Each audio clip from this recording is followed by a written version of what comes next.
La letrita pequeña. Sí. Sí, mejor con el tiempo. Okay.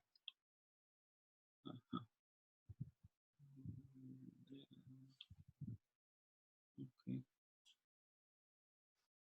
Okay. Entonces,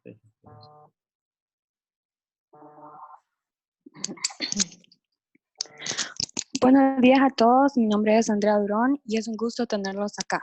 Como saben, estamos previos a iniciar la videoconferencia acerca de la epilepsia presentada por el Dr. Nelson Chinchilla. Esperamos que sea de su total agrado y de mucho provecho para ustedes. Sin más preámbulo, iniciamos la conferencia. Hola, buenos días a todos. En primer lugar, un abrazo de solidaridad en estos momentos que vivimos en toda la humanidad, deseando paz y bien y haciéndonos uno con todos los que sufren, con todas las situaciones más desafiantes en hospitales. Así que nos hacemos uno, elevamos nuestra plegaria, nuestra oración y el abrazo de la paz. Y es importante pues que en este tema de epilepsias quiero compartir algunas cosas nuevas que creo que nos vienen bien a todos. En principio pues vamos a tener nuevos conceptos, refrescarlos y hablar de epilepsias fármaco-resistentes que serían como un llamado de atención a que los pacientes con epilepsia que no se controlan después de los protocolos iniciales de tratamientos, esos pacientes no deben estar todo el tiempo refractarios, sino que deben de tener una salida. Vamos a tocar esos dos grandes bloques. En principio, vamos a ver que la epilepsia significa que las redes neuronales están en un estatus bioeléctrico completamente diferente. Es decir, van a generar manifestaciones clínicas transitorias con síntomas y signos debidos a actividad neuronal anormal. Actividad que puede ser excesiva o síncrona, y esa actividad anormal la vamos a poder leer con perfección en los mapas eléctricos que hacemos cada vez que practicamos un electroencefalograma. Es decir, que en resumen la epilepsia obedece a una alteración de la excitabilidad de las redes neuronales, que pueden ser focales, generalizadas, multifocales, ya vamos a ir ahondando en esto, pero que al tener esa manifestación sabemos que está implicando una red neuronal sensibilizada. Entonces vamos a ver esta toma. El paciente tiene la expresión característica de las crisis epilépticas que vienen de manera repentina, y así lo decimos de forma ictal, con rigidez y clonismos, con desviación oculocefálica, clonismos asimétricos con predominio hemifacial derecho, la desviación tónica de la mirada conjugada, y así como ha tenido un inicio, tiene un final. Y queda posteriormente un estado posictal. Esto es lo que nos ocurre a diario en los consultorios, y esto es lo que nos sensibiliza a ese dolor humano que también requiere pronta y ágil terapéutica para que podamos elevarlo a un mejor nivel de calidad de vida. Un 3% de las personas en el mundo tendrán al menos una crisis epiléptica en su vida, y por lo tanto una crisis aislada no necesariamente va a significar epilepsia. Eso lo vamos a ver más adelante, pero un 3% de las personas en todo el mundo pueden tener una crisis aislada.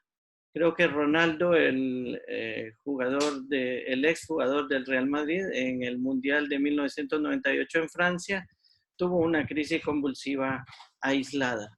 Se hicieron todos los análisis y no se documentó ninguna sensibilización de las redes neuronales, sino que quedó como un episodio aislado. En los países industrializados la incidencia es de 24 a 53 por 100,000. Probablemente aquí en nuestros países, Centroamérica, Honduras, esta cifra de 24 a 53 se puede convertir un poco en más alta. Podemos tener hasta unos 100 casos por cada 100,000 habitantes, y por lo tanto, pues ya ustedes, para 9 millones de habitantes que tenemos, ya más o menos pueden predecir la cantidad de epilépticos. De acuerdo a la OMS, alrededor de todo el mundo, unos 40 a 50 millones de pacientes epilépticos están documentados que existen. Incluso esta cifra actualmente es hasta 65 millones de pacientes con epilepsia en todo el mundo. Y de estos, el 70% corresponden a crisis focales. Muy importante saber que lo más frecuente son las crisis focales. Un 20% serán crisis generalizadas y un 10% crisis no clasificables. Y lo más importante, un tercio de todos los pacientes epilépticos corresponden a epilepsias refractarias, es decir, que ponemos medicamentos y no hay respuesta de control total. Unas palabras nuevas, hoy en día podemos saber a través de exámenes como la resonancia magnética con la técnica Ball, podemos saber qué zona del cerebro es la que está implicada en la génesis de las crisis epilépticas. Si ustedes se fijan en este esquema que estoy presentando por aquí, ya, no, el puntero, un segundito. Ahí está. En estas imágenes que estoy presentando aquí, podemos ver que esta es la zona que más oxígeno y sangre consume, igual que se extiende un poco más medial en el hipocampo. Entonces, hoy en día, a través de resonancias magnéticas funcionales, podemos precisar la zona epileptogénica, la zona, digamos, donde nace la manifestación epiléptica. Y a través de otros instrumentos que pueden medir con más sensibilidad ondas que antes no estábamos midiendo en el electroencefalograma, eso se llaman los High Frequency Oscillation, que son oscilaciones arriba de los 80 hercios y que normalmente no las podemos observar en el electroencefalograma convencional. En este último podemos ver la actividad delta, teta, beta, gamma, que gamma son las menores de 80, pero no estábamos viendo las high frequency oscillations.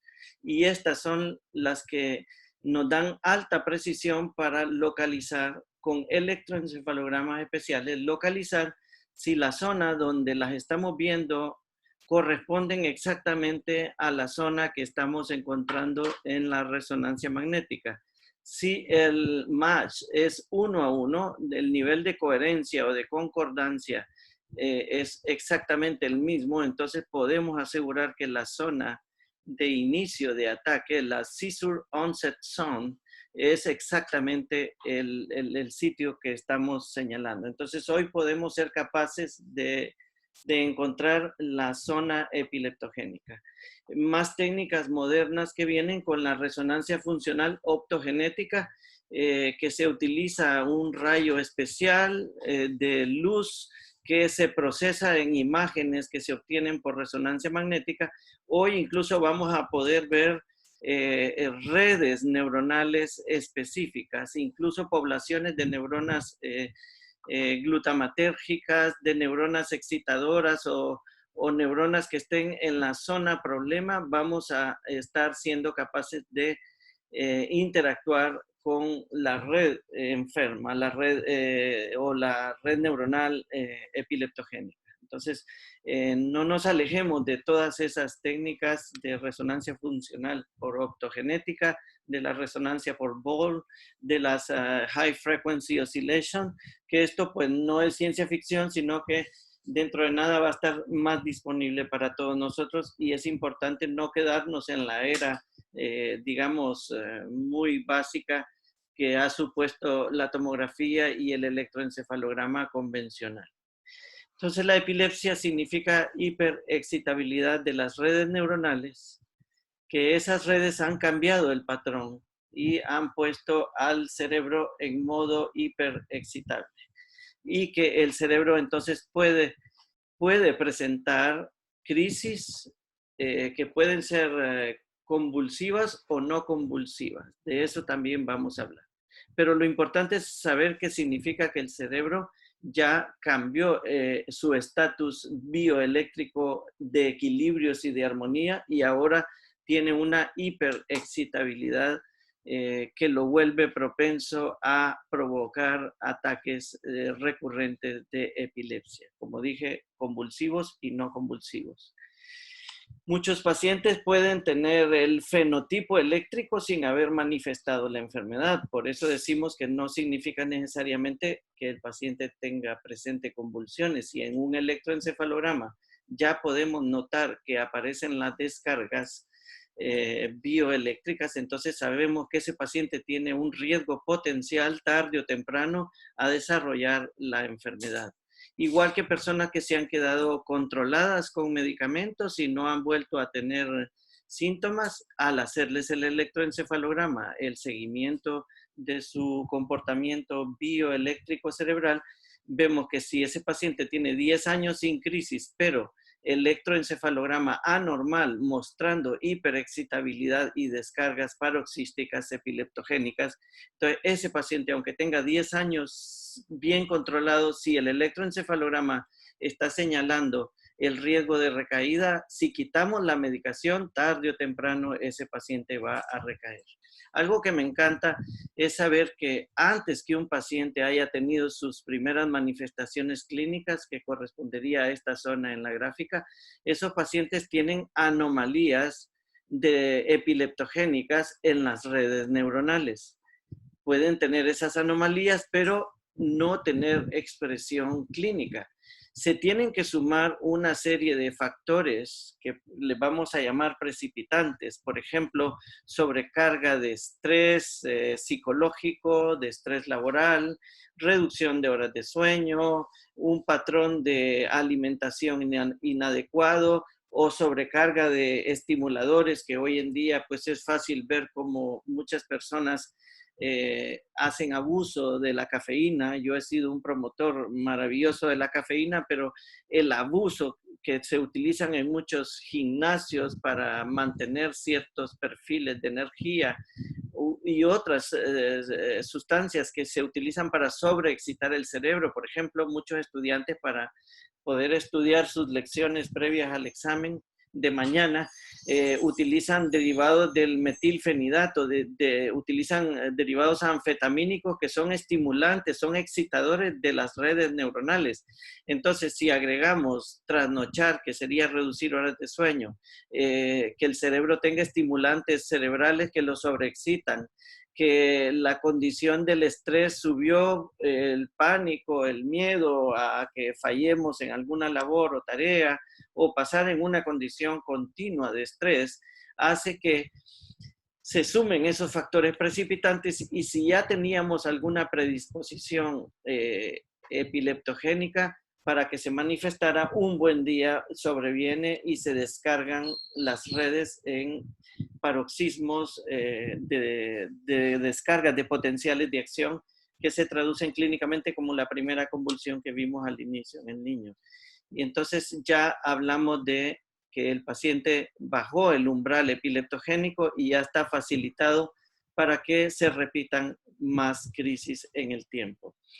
También es otro mensaje interesante que si nosotros trabajamos en eliminar esos disparadores, hoy se sabe que podemos también llevar a muchos enfermos a que vuelvan a elevar su umbral y que no presenten fácilmente actividad epileptogénica. Entonces, este es un área muy interesante. Yo la he trabajado en casi 30 años de ver pacientes, enseñándole a los pacientes a tener emociones asertivas, a no escoger vivir bajo el miedo, sino vivir bajo la quietud, la paz interior, vivir un día a la vez. La sobrecarga de futuro en la mente solamente nos lleva a más estrés, y así sucesivamente podemos ir trabajando sobre emociones, sobre una cognición más sana. Se sabe que el ejercicio físico disminuye a mediano o largo plazo la excitabilidad de las redes neuronales, disminuye la depresión, mejora la memoria. El ejercicio físico es un gran aliado para disminuir estos factores precipitantes. Solo habrá un pequeño porcentaje de pacientes con epilepsia que el ejercicio puede convertirse en un disparador de ataques, pero ese porcentaje es mínimo. Estoy hablando de un 1 a 4% de pacientes que el ejercicio puede ser un factor precipitante, pero la mayoría les beneficiará. Y así sucesivamente, si tenemos un buen horario de sueño, lo normal para los seres humanos es entre 7 y 8 horas estables de sueño. Algunas personas pueden necesitar un poco menos, pero lo normal es apegarse a la regla de sueño que uno ha manejado durante su vida. Es importante también la hidratación, el balance de alimentos, que ande prácticamente en un estado estable el organismo. Si todas esas circunstancias se dan, son una herramienta muy buena para que los pacientes se controlen mejor, o algunos eleven su umbral y vayan teniendo control, o con el tiempo curación, que también es posible. Unas palabras nuevas sobre las clasificaciones de las epilepsias. Creo que para nuestro querido y respetable auditorio, lo importante es saber que las clasificaciones han estado siendo cambiantes desde 1960. La última revisión de la Liga Internacional contra la Epilepsia la tenemos en 2017. Y básicamente con este cuadro solamente quiero recalcar que al momento de ver pacientes en los hospitales, estamos en la obligación de clasificarlos si son epilepsias de inicio focal, que ya dijimos que son el 70%, o si son epilepsias de inicio generalizado. Ya vamos a explicar estas dos categorías.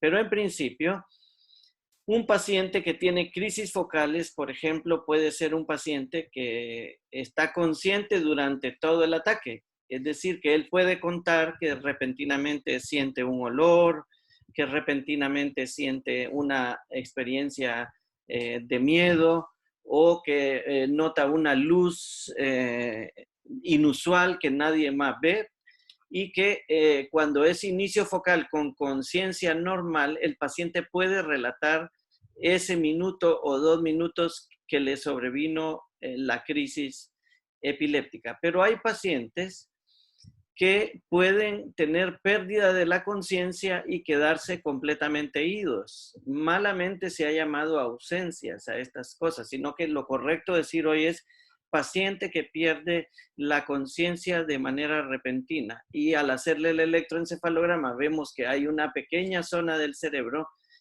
haciendo descargas epilépticas, entonces se llama pérdida de conciencia de inicio focal.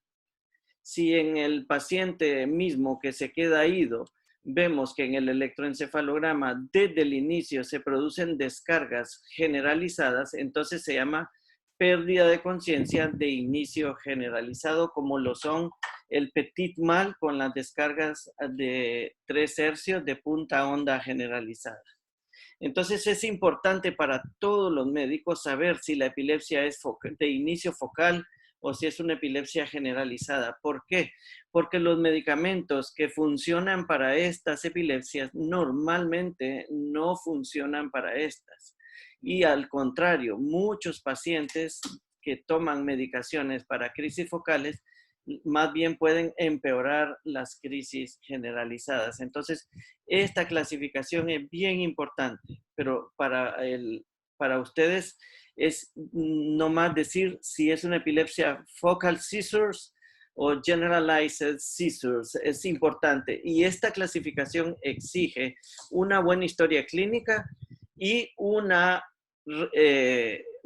evaluación responsable del electroencefalograma que no debe de estar informado por personas que no han tenido entrenamiento específico en esta área, sino que tiene que ser, fíjense en la firma, tiene que ser puesto que el neurólogo tiene entrenamiento en epileptología o en neurofisiología clínica o electroencefalografía clínica, pero que esté certificado por el colegio médico. De lo contrario, pueden andar informes que necesitarían una revisión más exhaustiva. Importante, dijimos, entonces clasifique paso 1, el tipo de crisis, el tipo de manifestación clínica. Si las crisis empiezan por una mano, entonces esta mano sería una crisis focal motora. Si la crisis empieza por un dedo, pues igual, crisis focal que inicia en el dedo gordo de la mano derecha. Es importante hacer esas anotaciones semiológicas, clasificar correctamente las crisis. O si desde el inicio el paciente tiene un patrón tónico clónico o solo tónico o un patrón mioclónico generalizado, entonces hay que ser fino y tratar de entrevistar a los testigos. Muchas veces no vamos a tener esa información, pero en lo más que podamos clasificar, es importante la semiología. El paso siguiente es evaluar con imágenes y la clasificación electroclínica. Esta parte eléctrica pertenece al complemento que da el electroencefalograma para saber que si hay una zona del cerebro que está provocando descargas, entonces se llama epilepsia focal. Y si el cerebro en su momento que viene la crisis, todo el cerebro está provocando descargas, se llaman epilepsias generalizadas. Hay algunos casos de pacientes con epilepsias generalizadas que también pueden tener descargas focales y para el epileptólogo pues corresponde discernir con mucho cuidado para que al momento de enviar ese caso al médico que nos va a estar ayudando en la red de tratamientos y de vigilancias, pues que el médico ya tenga claro de qué síndrome epiléptico se trata. Si se trata de un Lennox-Gastaut, si se trata de una epilepsia focal del lóbulo temporal, una epilepsia frontal, etc. Es bien importante esa clasificación. Y en las consultas súper especializadas de epilepsia, siempre evaluamos cuál es la causa, si hay alguna lesión estructural del cerebro, si hay una causa genética, una causa infecciosa, metabólica, y muy de moda la causa autoinmune con encefalitis autoinmunes o causas desconocidas. También es importante evaluar las comorbilidades. Si el paciente tiene más incidencia de depresión, de ansiedad, más incidencia de ataques de pánico, más trastornos de la memoria, trastornos de la personalidad, ¿qué comorbilidades andan por ahí? Y lo más importante, muchas veces al paciente con epilepsia socialmente lo hemos estigmatizado y únicamente es una víctima en muchos lugares de nuestro país del encierro. Los ponen en casa, no se educan, no salen a la escuela, los etiquetan de una manera impropia que prácticamente es como hacerles un bullying porque no permiten que se eduquen, que trabajen, los restringen para muchas actividades de la vida diaria y prácticamente viven un encierro que creo que es inaguantable. Elevamos esa voz para que todo paciente con epilepsia sea tratado de una manera digna, incluyente. Pueden trabajar, pueden estudiar. A lo largo de casi 30 años tengo médicos, tengo ingenieros, todo tipo de profesionales que tienen esta enfermedad y muchos de ellos completamente controlados, algunos curados y por ninguna razón hay que impedir que la persona se desarrolle. Hay algunas restricciones, por ejemplo, para pacientes con epilepsia, que no pueden ser conductores de autobús público, no pueden ser pilotos de una aerolínea comercial, no pueden trabajar en alturas limpiando vidrios, por ejemplo, porque eso es lógico, pues estamos exponiéndolos a que se hagan un daño por su enfermedad. Hay unos descriptores también que ustedes deben de familiarizarse. En cada paciente que tiene crisis, que algunas son no convulsivas, algunos pueden tener nada más un brote de agresión, pueden tener movimientos de cabeceo, orofaciales, movimientos de pedaleo, basculamiento pélvico, comportamientos sexuales anormales, pero lo que exige la epilepsia es que el síntoma viene de repente, dura poco, pongamos un minuto y se quita. Y la característica del ataque epiléptico es que una vez que se ha resuelto tiene una tendencia a ser recurrente y estereotipado, es decir, que se repite de manera muy similar o igual en los siguientes ataques. Hay pacientes que van a tener esas manifestaciones motoras, como mencionaba antes, rigidez, clonismos o posturas distónicas en una mano. Pueden tener una cantidad de manifestaciones en la cabeza, desviación oculocefálica, etc. También pueden haber síntomas sensoriales. Muchos pacientes dicen que de repente notan el sonido de un helicóptero y eso dura 30 segundos y se repite unas 5 a 7 veces al día y al mes pues pueden ser decenas de crisis. Pacientes que de repente sienten un gusto a un amargo, a un olor desagradable, otros que tienen una crisis olfatoria, como que si fuera olor a sangre. Entonces, recuerden esa característica de la epilepsia que viene de manera repentina y se quita de manera repentina y se repite de manera estereotipada. Pacientes con síntomas vestibulares de repente empiezan a notar que hay una sensación de estar en una barca y que estos son síntomas difíciles porque hay que diferenciarlos del vértigo para no llamarle epilepsia a cualquier cosa. También pacientes con síntomas visuales hay que tener cuidado porque hay unos diagnósticos diferenciales, sobre todo con las auras migrañosas y sobre todo pues con pacientes que son muy hipocondríacos, también hay que tener cuidado al momento de filtrar todos estos síntomas. Pero solo queremos presentar la variedad de manifestaciones, ¿Cómo son las crisis como estas. Las crisis vienen de repente, duran de 1 a 2 minutos y comienza con el miedo. Miedo, siento como como es una corazonada que viene del corazón y el miedo llega de un solo y pierdo. Y es terrible. Ese miedo es como que me cae un edificio, quedo en shock prácticamente, ¿no? Y esas cosas que oye, ¿cómo son? Es un brillo, unas chicharras como chi en el oído que están permanentes estoy con ese miedo, ahí están en el oído chillando y no se me quitan hasta que me pase el miedo. Y luego también la mente se puede quedar como en blanco, ¿verdad? Sí, en muchas ocasiones entonces queda en blanco. Pueden ver que los pacientes describen caminando y de ahí quedo en blanco y no sé dónde estoy, digo, ¿para dónde iba? O estoy platicando. Pueden describir experiencias acústicas, luego perder la conciencia. Cuando suceden estas crisis, lo que siento es como ganas de vomitar, como que algo del estómago quiere salir por la boca. Se llaman auras epigástricas. náuseas y experiencias una cosa que visuales, sube etc. también. Sí, Entonces, eso que quiero vomitar, pero no por sé razones qué. de tiempo, vamos Gente, a ir un ¿qué es lo poco que pasa? deprisa con los casos. Esta paciente retiene la ¿qué conciencia nota? y refiere que tiene sensaciones de Son como descargas. unas descargas eléctricas que bajan desde la cabeza a todo el cuerpo. En el momentito que venga la descarga me lo dice. Duran segundos y cuando estábamos ¿Dura haciendo cuánto? el electroencefalograma, en el mismo momento Segundos. coincide con Y descargas se de repiten punta un montón. onda que En están 10 minutos, más digamos, un montón. focalizadas en las regiones Y de 0 a frontales. 10, ¿qué tan Entonces, desagradables si se son? fijan, retiene conciencia y son sensaciones somatosensoriales con descargas eléctricas y crisis que en el electroencefalograma vienen con un predominio de punta onda frontal.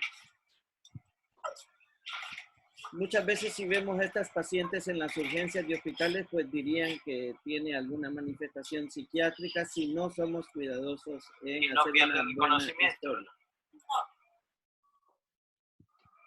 Esta es una mujer de 77 años, esta otra paciente, hipertensa. Repentinamente sus familiares notaron cambios en la conducta en las últimas 12 horas. Se mostró indiferente, respondía con sonidos ininteligibles, solo cosas así, y otras veces estaba un poquito más lúcida, pero la mayor parte del tiempo permanecía con la mirada perdida. Esta paciente hipertensa con lesiones de pequeño vaso en la sustancia blanca de ambos hemisferios cerebrales. Fue como 2 o 3 veces a las urgencias y pensaban que como tenía normal sangre, electrocardiogramas, placas de tórax, pensaban que todo estaba normal, pero esta es la situación. ¿Cómo está mi querida amiga? Hola. Pacientes que Cierre los ojos. de manera impensable llegan como idos. ¿Cómo está? ¿Cómo se siente? Llegan como idos y al hacerles el monitoreo electroencefalográfico simultáneo, vemos que hay descargas de punta onda ¿Qué día biemisféricos, es hoy? pero con un predominio frontal bilateral. Y ese es un estatus de crisis ¿En qué mes no estamos? convulsiva, solamente está desconectado el paciente. Tras el tratamiento, quedan Dígame libres su de nombre. crisis. Este es otro caso de una paciente Inténtelo, que diga San llega Pedro Sula, es totalmente hermosa. consciente, pero no puede hablar. Ok, ¿su nombre? Vale, ya, ahora sí. Saque la lengua. Ella tiene una dificultad para los movimientos orolinguales. Y esto le vino de repente, ¿verdad? Esta paciente con Enséñeme los dientes, 5 arrúguelos. miligramos de diazepam en la Ahí está. vena, Inerva bien la comisión. Intente hacer un kusuquito así. Sé que hay apraxia para los movimientos voluntarios de la cara.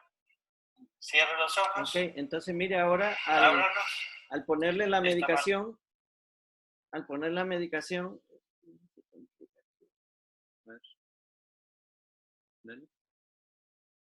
quiero quitar este cuadro. Un momento, por favor. Sí, dale, ajá.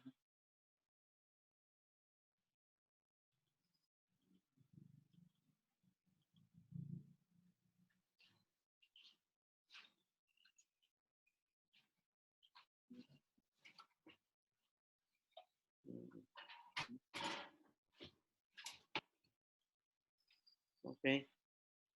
Vamos a ver que este video no está entrando.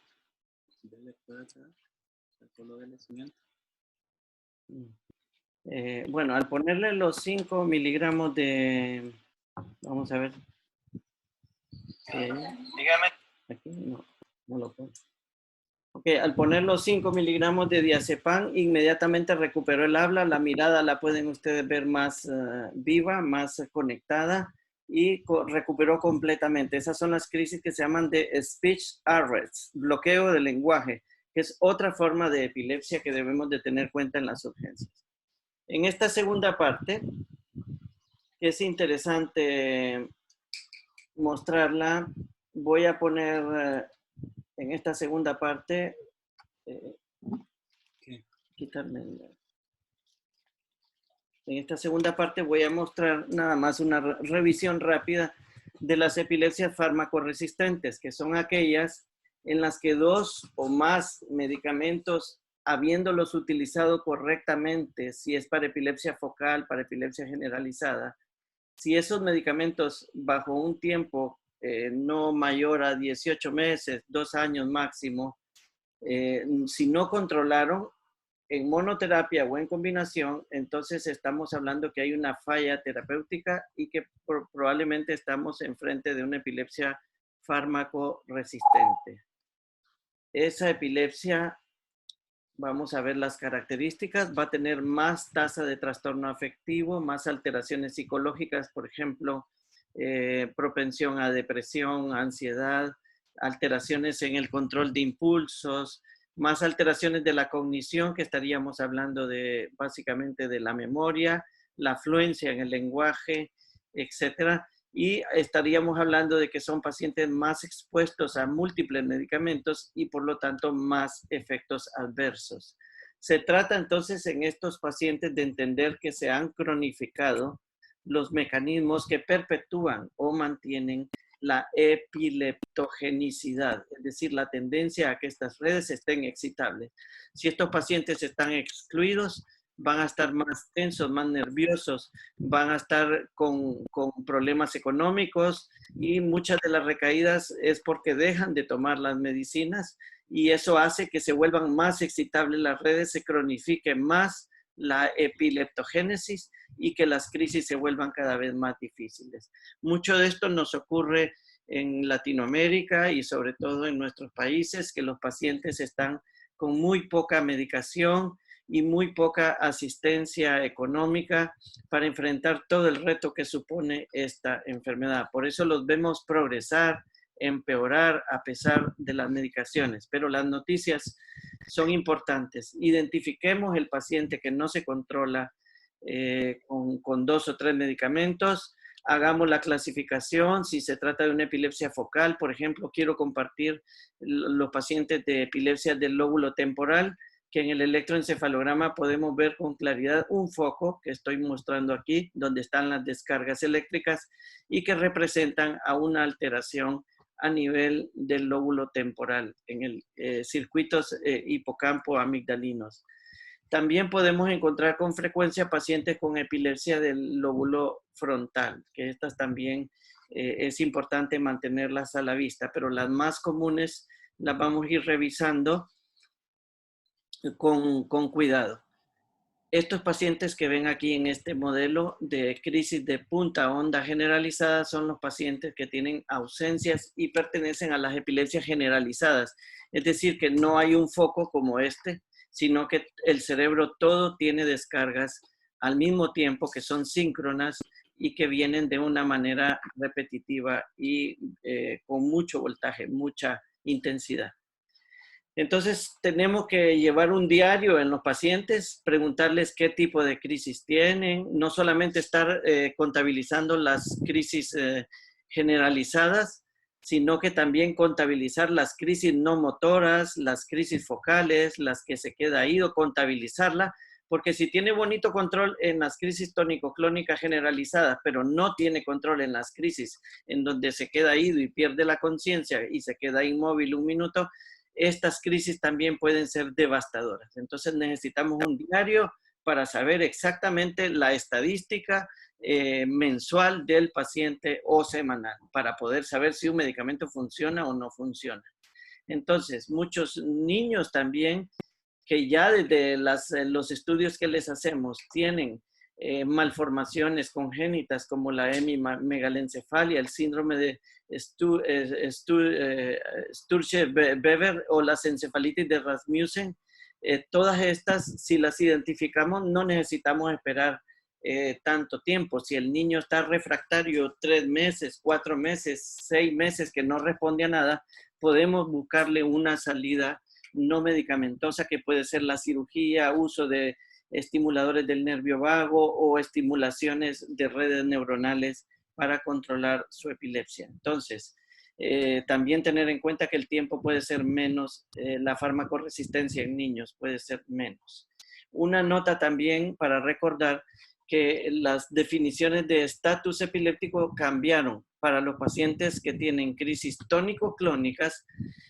Ya para los primeros 5 minutos que el paciente ya ha repetido varias crisis en ese tiempo, inmediatamente con que ya haya presentado crisis prolongada o crisis repetidas en 5 minutos, eso le llamamos el T1.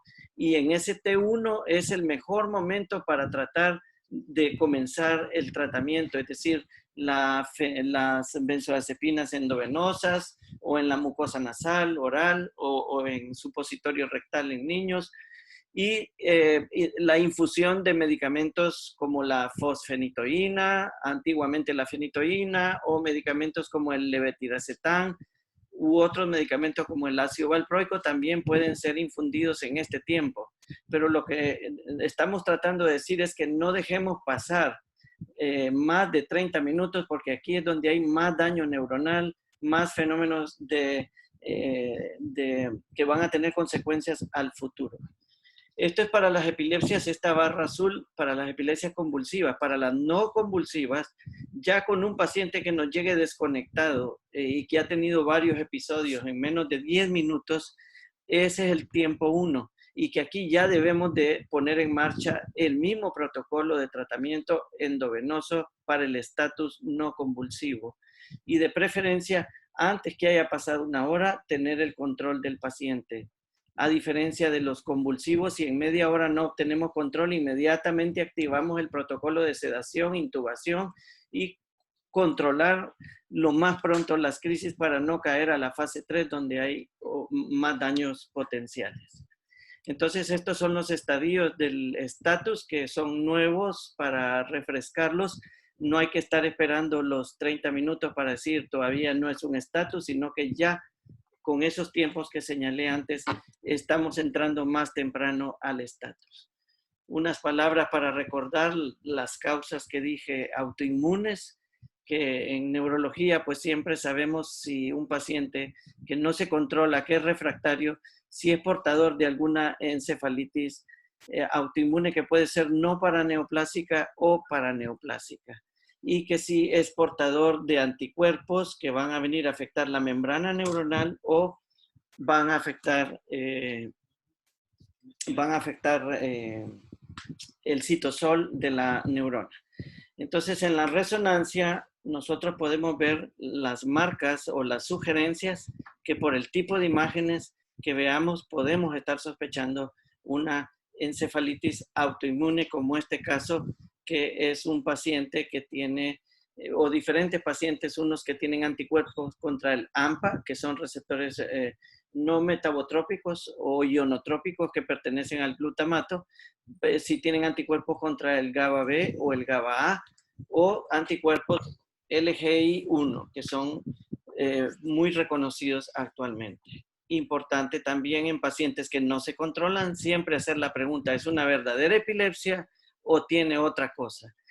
A las unidades de epilepsia nos llegan hasta un 25 o más % de pacientes que no son verdaderamente epilépticos, pero están tratados como epilépticos. Y ahí es donde nosotros entramos a analizar si se trata de pacientes con otros diagnósticos, como solemos encontrar. A veces hay electroencefalogramas que no están correctamente informados, el paciente es migrañoso, pero se informó de manera inadecuada un electroencefalograma, se le cataloga como epiléptico y puede estar años con tratamiento, y mientras la otra enfermedad de base no se controla, el paciente sigue buscando ayuda y piensa que su epilepsia, entre comillas, no se controla, y simplemente es que el diagnóstico estaba equivocado.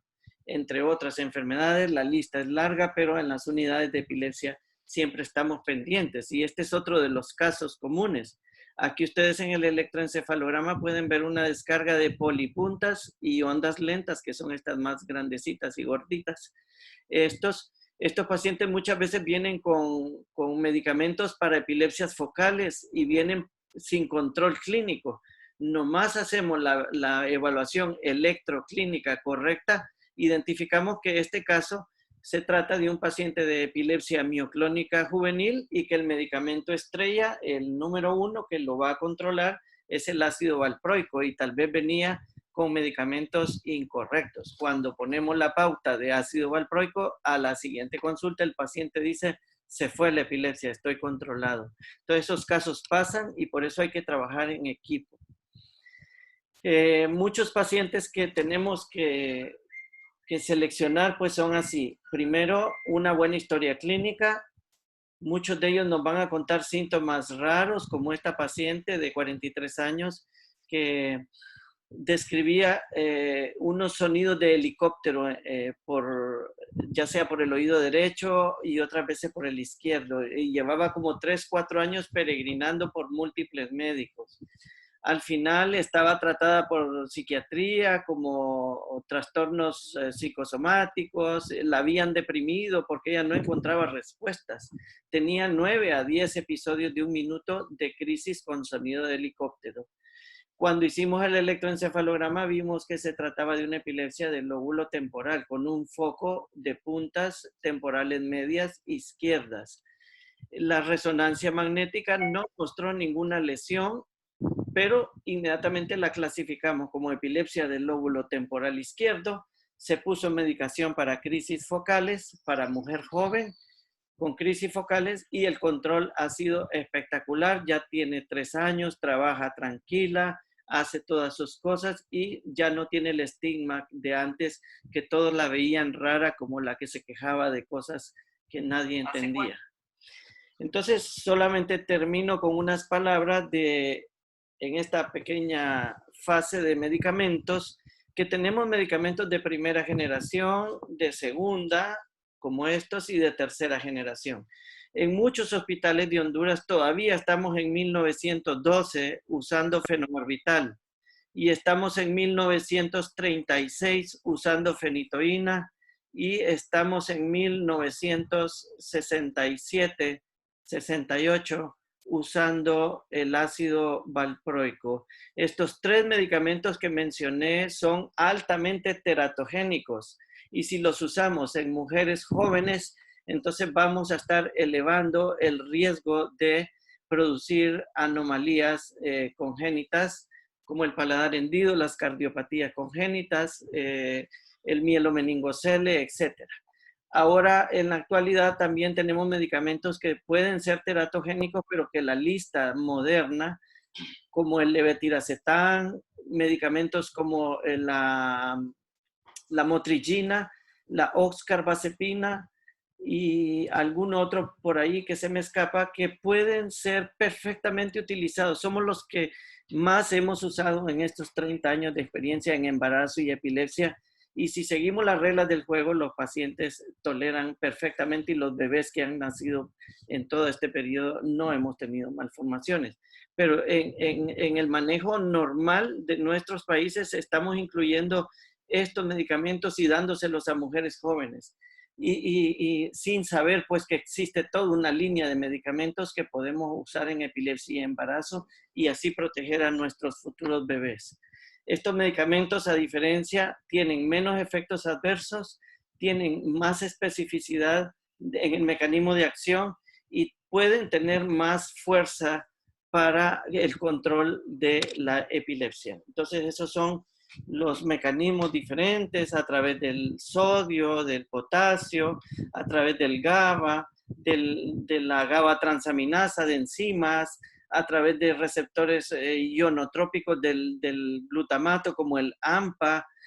Tenemos también operar a través de estas levetiracetam a través de una proteína SV2A, que esta es la que evita que se liberen grandes cantidades de neurotransmisores excitadores hacia la sinapsis.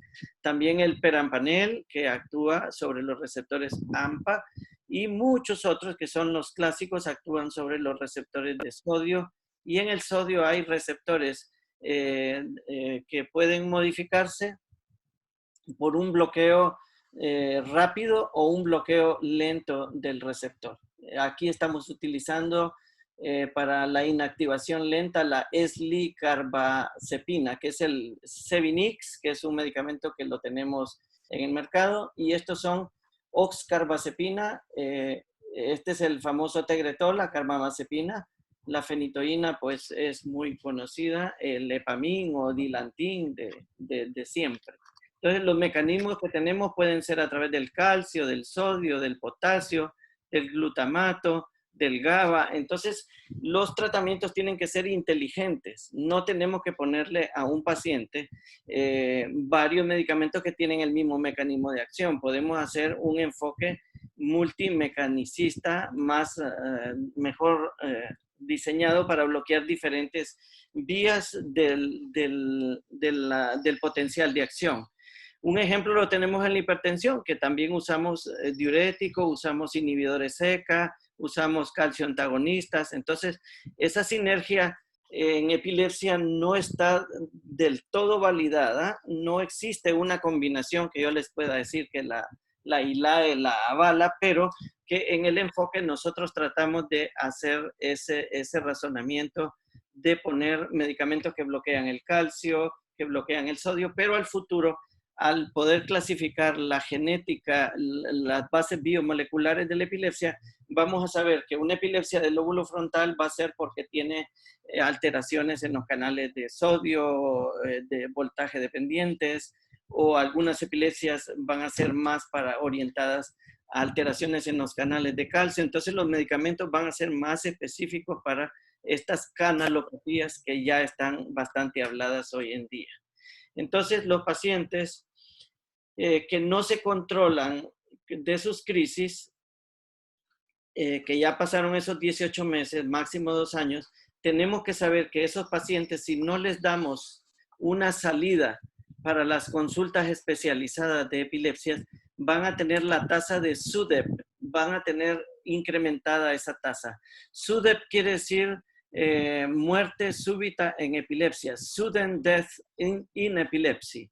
Entonces, en la población general, un 2 a 3 por cada 100,000 ocurren muertes súbitas, inexplicadas, pero en los pacientes que no tienen controlada su epilepsia y que ya son refractarios, pueden esta cifra elevarse a 50, 60, hasta 150 por cada 100,000 habitantes. Conclusión, paciente con epilepsia refractaria que tiene crisis frecuentes puede tener mucho más riesgo de SUDEP. Por lo tanto, es una buena razón para buscar ayuda y trabajo en equipo.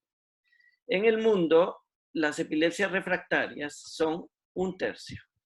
Ese tercio van a ser, el 80% van a ser epilepsias focales. Y de esas focales, 2/3 van a ser los pacientes con epilepsia del lóbulo temporal. Y de los pacientes con lóbulo temporal, la mayoría van a ser unos pacientes que presentan esclerosis mesial del hipocampo. Esa epilepsia la presento aquí. Esta es la esclerosis mesial, una zona, digamos, achicharradita del hipocampo.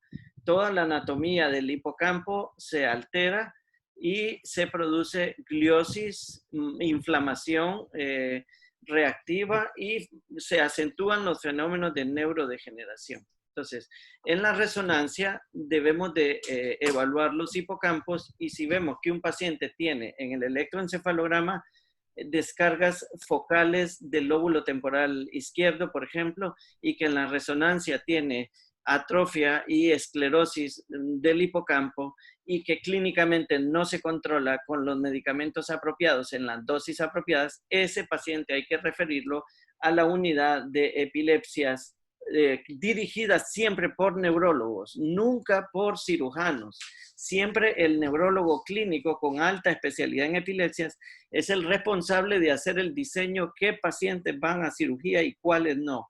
Nunca el cirujano de manera independiente debe de elegir. Al decir cirujano estoy diciendo neurocirujano. Siempre el director del equipo es el clínico, el epileptólogo, el que se responsabiliza. Cuando ese paciente va a operar, después ese paciente regresa a nuestras unidades de epilepsia para que lo vigilamos, para que sigamos luchando por él. Pero en principio el mensaje es trabajar en equipo, hacer las cosas finas. La era de la tomografía en epileptología, yo creo que no nos aporta mucho dato la tomografía como lo aporta la resonancia, que es capaz de ver lesiones que que nos permitan clasificar mejor a los pacientes, como este que ya estamos viendo una hiperseñal en el hipocampo izquierdo. Entonces, aquí en San Pedro Sula también tenemos el PET, que nos permite evaluar el metabolismo de la glucosa, y sabemos que las redes neuronales epileptiformes, las que están afectadas, la seizure onset zone, esa va a presentar menor metabolismo cuando el paciente no está en crisis. En el periodo interictal va a haber un hipometabolismo que también nos va a señalar exactamente dónde está la zona implicada en la génesis de la epilepsia. Es importante entonces estudiar con resonancias, con PET, con electroencefalografía, con high frequency oscillation, con resonancias funcionales, estudiar a los pacientes con más fineza, porque se nos pueden ir detalles si solamente les pedimos una humilde tomografía que solamente nos da una información básica de la anatomía. Por ejemplo, esta resonancia nos muestra en este lóbulo temporal izquierdo que hay una displasia. Esta zona del giro cortical está más gordita, por así decirlo. Entonces, para terminar, 1, asegura el diagnóstico electroclínico y la clasificación correcta. 2, indique el fármaco adecuado, que puede ser 1, 2, 3 o combinaciones de fármacos.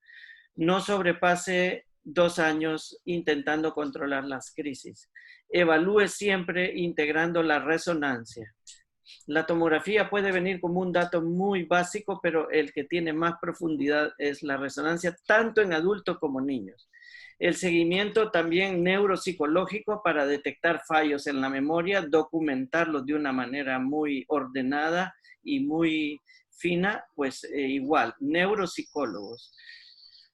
6, atentos al monitoreo electroclínico y tal prequirúrgico. Registrar al menos 3 crisis para asegurar cuál es la localización estable y predecible de cada paciente.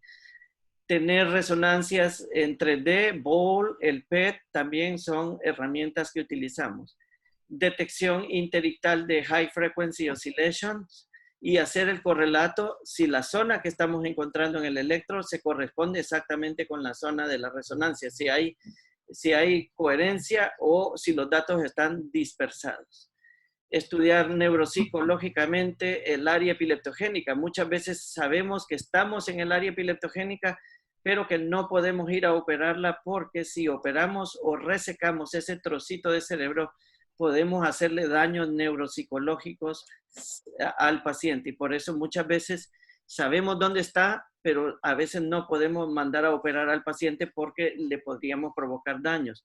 Para eso han salido técnicas con ablación láser, han salido técnicas con estimulación de nervio vago y han salido otras técnicas mínimamente invasivas. Y no necesariamente tenemos que ir a operar a cielo abierto con craniectomías a los pacientes. Hoy las técnicas son muy modernas. Podemos colocar, aquí en San Pedro Sula tenemos pacientes con estimuladores del nervio vago, que lo que hacen es enviar una corriente eléctrica que neutraliza la hiperexcitabilidad que tiene el paciente en ciertas zonas cerebrales. Podemos hacer estimulación de redes nerviosas a través de electrodos especiales que se insertan de manera estereotáxica. Podemos hacer este tratamiento mínimamente invasivo que es un láser con estímulos térmicos. Es una quemadura láser en el punto exacto donde está la red epileptogénica. Solo se abre un agujerito de 5 milímetros y a través de una sonda especial se llega al punto y se hace una quemadura estratégica de la zona epileptogénica. Entonces, muchos pacientes van a ser difíciles y van a requerir ir a resecar el hipocampo que está enfermo. Eso también tenemos pacientes ya operados aquí en San Pedro. Este es uno de ellos que tenía una epilepsia refractaria y hubo la necesidad de resecar esta esclerosis mesial del hipocampo. Esta es la pieza quirúrgica. El paciente quedó con un mejor perfil de control de sus crisis. Entonces, el tratamiento debe iniciarse de manera temprana y los pacientes refractarios con prontitud debemos de atenderlos en centros especializados para no aumentar las comorbilidades, los riesgos de SUDEP y los riesgos que supone la exclusión social, laboral, familiar de estos pacientes. Así que muchas gracias.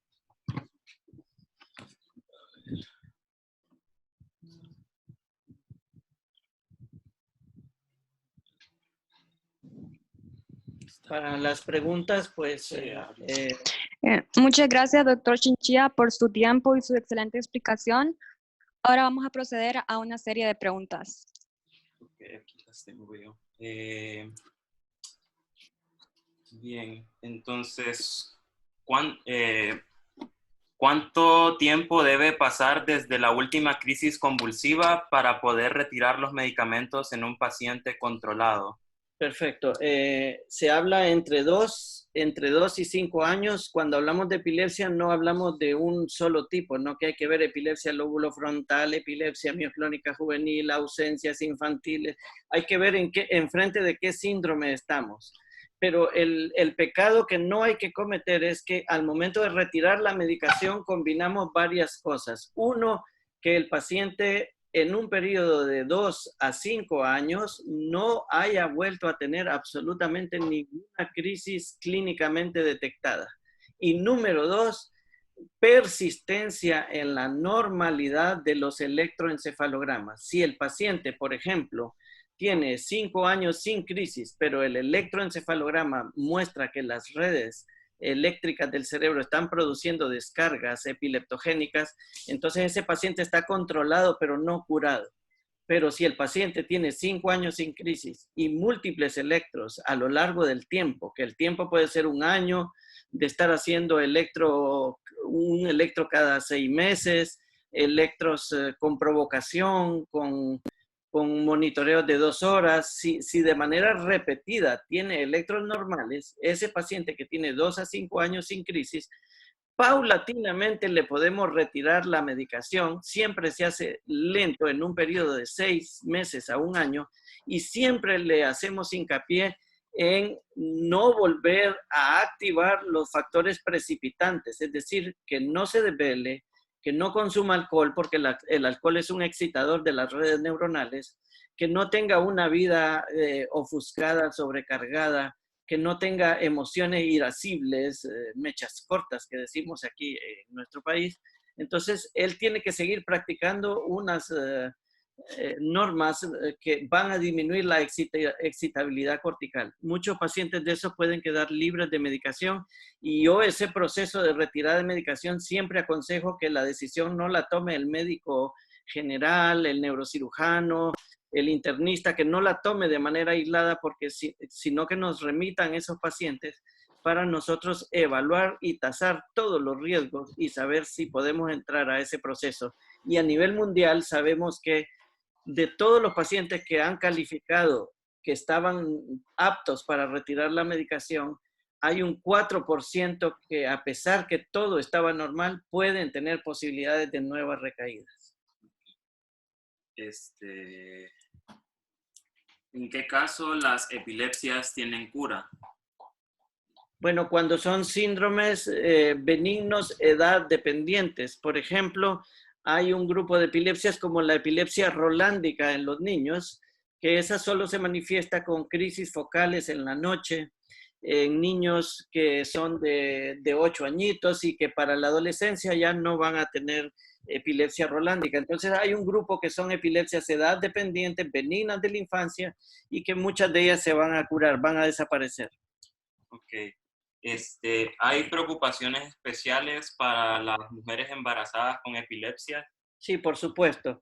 La preocupación es que esté mal clasificada su epilepsia y que tenga el medicamento equivocado. Y la bendición es que hoy en día es posible enfrentar el embarazo y epilepsia de una manera colegiada, profesional, con mucha esperanza, y siempre le digo esto a mis pacientes: tiene derecho a la maternidad y tiene derecho a una normalidad en su posibilidad de embarazo. Así es que eso es la alegría para las embarazadas, pero que si ustedes ven lo que está pasando en muchos lugares de Latinoamérica y en el país, es que a la mayoría de los pacientes, mujeres jóvenes, les ponen fenitoína o ácido valproico, y tiene que estar razonado que si es mujer joven en etapa reproductible debería de tener otra oferta de medicamentos que sean compatibles con el embarazo.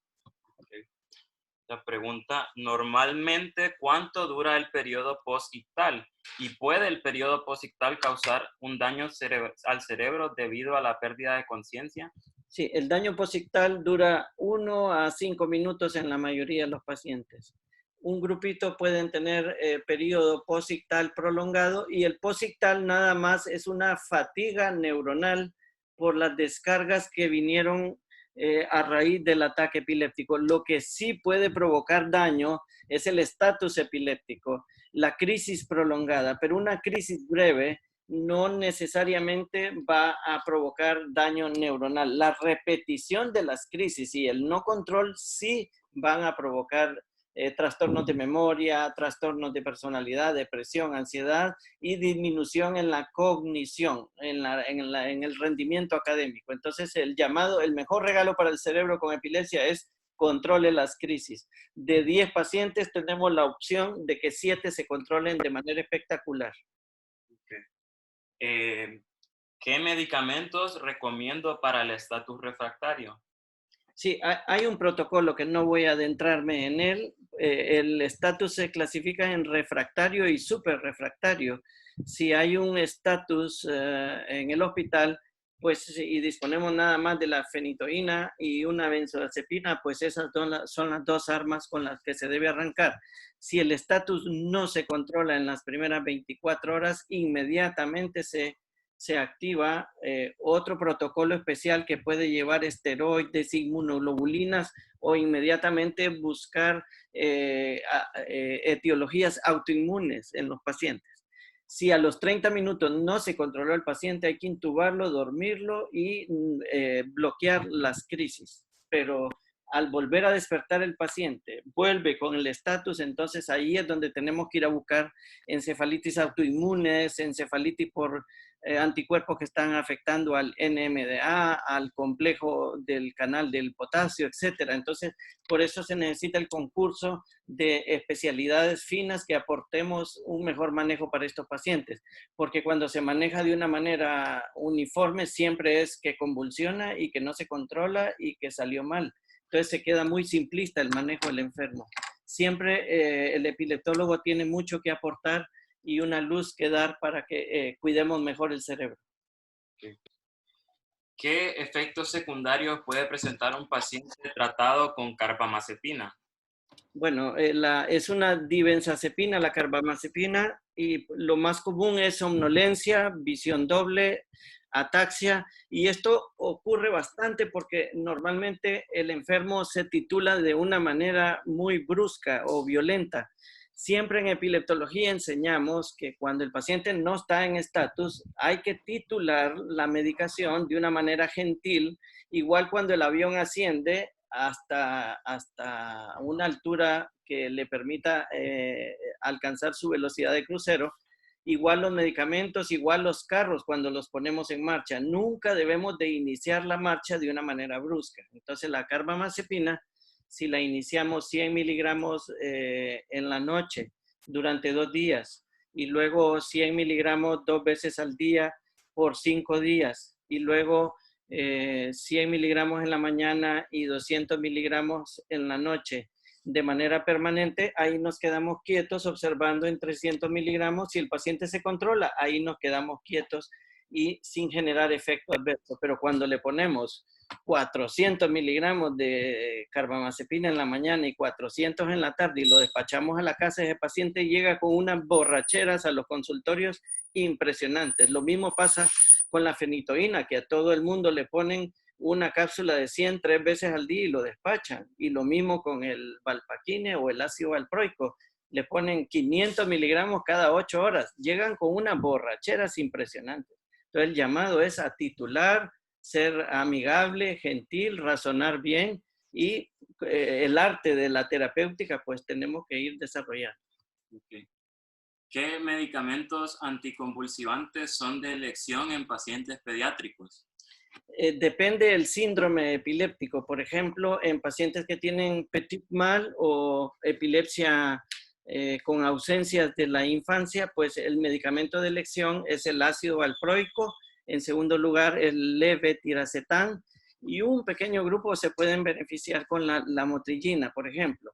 Ahora, si son niños que tienen epilepsias focales, pues hay una lista de oxcarbazepina, lamotrigina, eslicarbazepina, etcétera. Hay una lista enorme. ¿Y qué vamos buscando en el niño? Elegir medicamentos que alteren muy poco o que no alteren la conducta, la cognición, que no le hagan deterioro académico, como por ejemplo con el topiramato, al ponerlo en niños, pueden tener fracaso escolar si no estamos pendientes. Y así también con el ácido valproico en niños hay que vigilar la irritabilidad que produce o un grado de hiperactividad que a veces, si no se informan los padres, pueden pensar que el niño está en un estado hiperactivo, pero que por otras razones, y a veces es la medicación. Entonces, en niños tratamos de elegir medicamentos más, igual que en el adulto, medicamentos que tengan poco efecto adverso, razonar el síndrome epiléptico, el tipo de crisis, focales o generalizadas, etc. Entonces, es todo un ejercicio amplio y muy creativo también. Estas son 3 preguntas. Buen día. En cuanto a estatus epiléptico convulsivo, ¿cuál sería el abordaje médico ideal? ¿En cuánto tiempo debería el paciente salir de su estatus si es bien tratado? ¿Y cuándo se recomienda cirugía en un paciente con epilepsia? Sí. El estatus bien tratado, tenemos éxito si lo controlamos en los primeros 30 minutos. Eso es, darle la información a los familiares que si ocurre una crisis convulsiva en casa, que se prolonga más de 5 minutos, hoy en día podemos poner gotas de ribotril en la nariz o en la boca para que el paciente en casa se le logra frenar el ataque epiléptico y cuando llegue al hospital no llegue con 20 minutos de ataque, sino que en el máximo tiempo no nos gusta que los pacientes estén entrando al hospital, sino que desde la casa podemos ya instruir a los familiares con epilepsia qué medicamentos pueden usar para que las crisis no se prolonguen. Eso sería un punto del estatus. Ya en hospital el estatus, tratar de tenerlo controlado en los primeros 5 o 10 minutos y si vemos que no hay respuesta, antes de 30 minutos estar llamando a los compañeros de intensivo para que le pongan sedación, intubación y tener ya silenciado ese estatus epiléptico. ¿Cuándo se recomienda cirugía?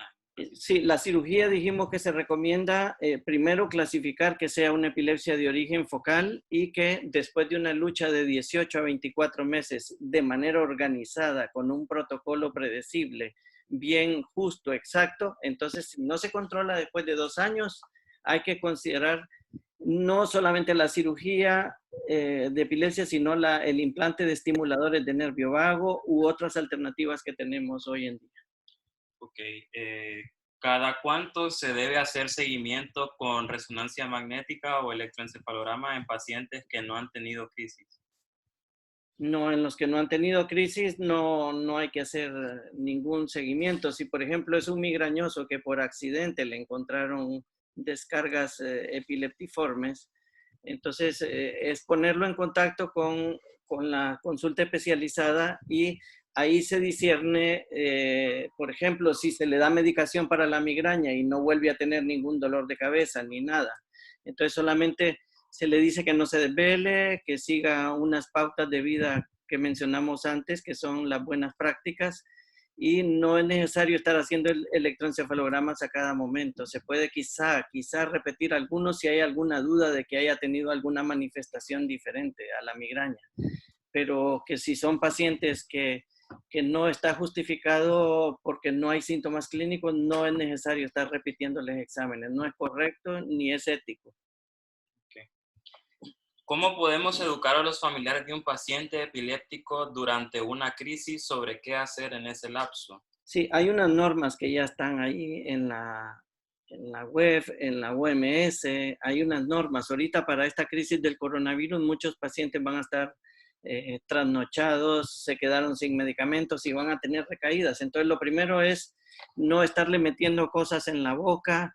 Únicamente si la crisis se dejó venir, cuidar que el enfermo no se haga daño, no se haga quemaduras, no quede atrapado en alguna zona, no se haga un golpe en la cabeza, no quede con la mano puesta en una estufa, por ejemplo. Entonces, es cuando el ataque se viene, no hay nada que hacer más que cuidar al enfermo, no intentar meterle cosas en la boca porque se le pueden romper los dientes, o si alguien le mete el dedo a la boca del paciente, le pueden amputar más bien el dedo. Entonces, la mandíbula queda rígida y si se vino el ataque ya no meta dedo ni haga cosas, solo cuide al enfermo y una vez que el ataque ha pasado, el cuello un poco hiperextendido y puesto de lado por si vomita. Se deja en decúbito lateral y el cuello ligeramente extendido para que el paciente pueda respirar, se limpian las secreciones. Casi siempre los pacientes con epilepsia, una gran mayoría van a tener dolor de cabeza en el posictal, vómitos y quedan un poco así confusos. Entonces se les cuida, todos estos síntomas son transitorios y inmediatamente que ha pasado el ataque se le pregunta, ¿dejó de tomar la medicación? Y lo más común es eso. Entonces, cuando la recaída es por omisión del medicamento, lo que hay que hacer es volver a reanudar el medicamento y no estar subiéndole las dosis al paciente. Si el paciente presenta una convulsión, ¿siempre se van a ver los cambios en el electroencefalograma independiente del tiempo? Es decir, si pasa mucho tiempo después de su primera convulsión. No, durante la crisis epiléptica, la mayor parte es la mejor oportunidad para que el electroencefalograma vea lo que le está ocurriendo al cerebro. Solo hay un pequeño grupo de pacientes que tienen descargas frontales profundas, muy profundas, que a veces el paciente puede tener crisis y electro normal. Entonces, ¿cómo sabemos que ese paciente es epiléptico? Bueno, hacemos PET, hacemos resonancias y vemos que ahí están los focos profundos que a veces el electroencefalograma no alcanza. Hay un grupo de pacientes con epilepsia que pueden tener, que se llaman epilepsias de localización indeterminada, que pueden tener electroencefalogramas normales, porque lo que estamos usando son electroencefalogramas de la superficie craneal. Con el electroencefalograma no llegamos a las zonas profundas, corteza órbito-frontal, por ejemplo, no llegamos. Para eso está la magnetoencefalografía, para eso está el PET, para eso está el High Frequency Oscillation, para eso está el BOL, que nos ayudan a ir armando cómo localizar. Pero a veces un electro convencional puede estar normal y el paciente con una verdadera epilepsia. Lo que pasa es que, por ejemplo, son pacientes con epilepsia del lóbulo frontal que tienen manifestaciones que no son las clásicas tónico-clónicas, sino que son unas epilepsias que se llaman epilepsias hipercinéticas, que el paciente puede hacer pataleo, gritos, puede hacer movimientos de basculamiento de los hombros, cosas raras y el electro está normal. A veces son focos profundos. Entonces no hay que fiarse y siempre trabajar con el experto al lado para que uno que ya ha tenido un recorrido amplio, pues pueda ayudar a decirle que ese enfermo no es PITI, sino que es un enfermo serio. Una mujer con epilepsia y con un tratamiento previo queda embarazada y se entera a las 10 semanas. ¿La medicación recibida puede tener alguna consecuencia directa en el feto? La respuesta es sí y no, depende qué medicamento tenga. Incluso se habla hoy que muchas mujeres que tienen dosis bajas de un solo medicamento y que están tomando ácido fólico, la probabilidad de que salga alguna malformación es muy baja, más o menos entre la población. La tasa de la incidencia de malformaciones es un 2 a 3% a 3 por 100,000 en mujeres normales. Entonces, las mujeres epilépticas no son diferentes a la población general en cuanto a que si solamente toman el medicamento correcto en la dosis más baja en monoterapia y con ácido fólico y las buenas costumbres que hablábamos antes, sueño estable, alimentación sana, etc. Ok. ¿Las crisis epilépticas rolándicas se pueden manifestar después del ejercicio y desencadenar migraña? No, la epilepsia rolándica es una epilepsia de niños, edad dependiente y que las crisis ocurren durante el sueño, lo normal. Otro grupo de pacientes que más o menos dije que era un porcentaje mínimo, puede ser un 1%, un 2%, depende de las series, que el ejercicio puede desencadenarles el ataque epiléptico, pero esas son la minoría, el 90 y mucho por ciento más bien se benefician con el ejercicio. ¿Hay una edad específica donde se pueden encontrar convulsiones generalizadas o ausencias? Sí, las ausencias son edad dependientes, clásicamente ocurren de los 3 a 4 años de edad con un pico máximo a los 8 años de edad. Entonces, ese tipo de epilepsias son edad dependientes, son genéticamente influenciadas y podemos predecirlas en qué edad van a aparecer, pero en términos generales, la epilepsia ocurre con más frecuencia en los dos extremos de la vida, en la población pediátrica y en la tercera edad. En la tercera edad, una de las causas más comunes es la epilepsia de origen vascular por microinfartos cerebrales. Y en el adulto joven de las ciudades y tal, una causa común es el traumatismo cráneoencefálico. Esa es una de las causas comunes, pero donde hay más acúmulo estadístico es en los extremos de la vida. Okay. Paciente pediátrico con síndrome convulsivo febril, ¿por cuánto tiempo dejamos anticonvulsivo y cuál sería el ideal en ellos? Si es síndrome convulsivo febril, no es una verdadera epilepsia y no requiere medicamentos.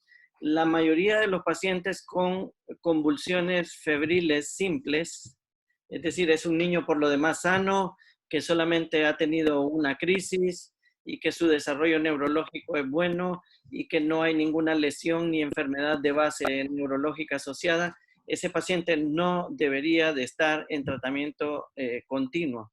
Únicamente los pacientes que tienen crisis convulsivas complejas, es decir, que se prolongan más de 15 minutos convulsionando, que el paciente repite 1, 2, 3 veces crisis, esos pacientes sí hay que ponerlos hasta los 5 o 6 años de edad y a partir de ahí, en esa zona se quita la medicación porque la mayoría de esos niños no son epilépticos y solo un 4% o a veces ¿Cuál basura?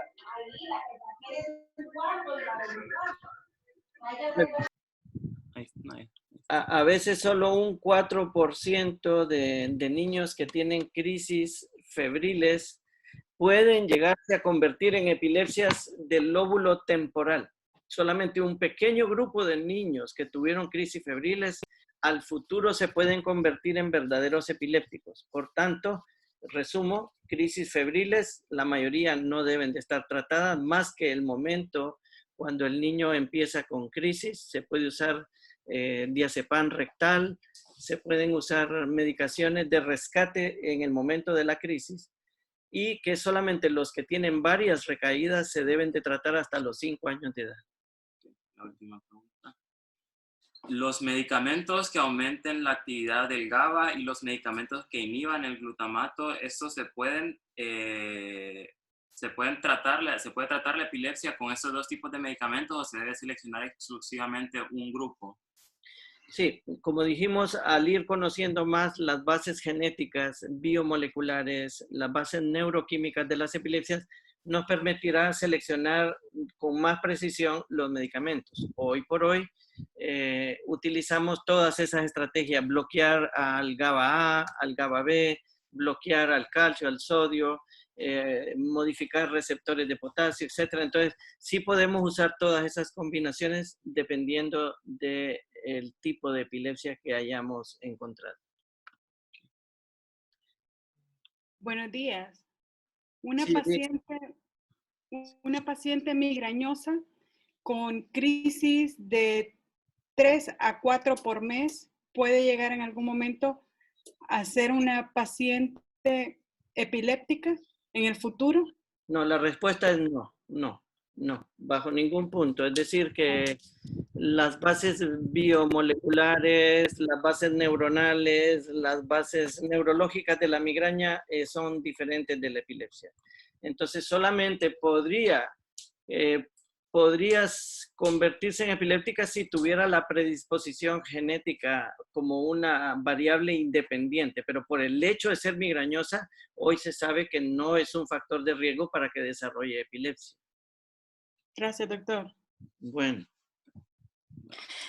Damos por finalizada esta videoconferencia. Agradecemos al doctor por su tiempo y por esta excelente exposición. Agradecemos a cada uno por su atención. Les pedimos estar pendientes del grupo ya que se enviará un último aviso. Asimismo, la conferencia será posteriormente compartida por YouTube. Feliz tarde y muchas gracias. Adiós y un saludo.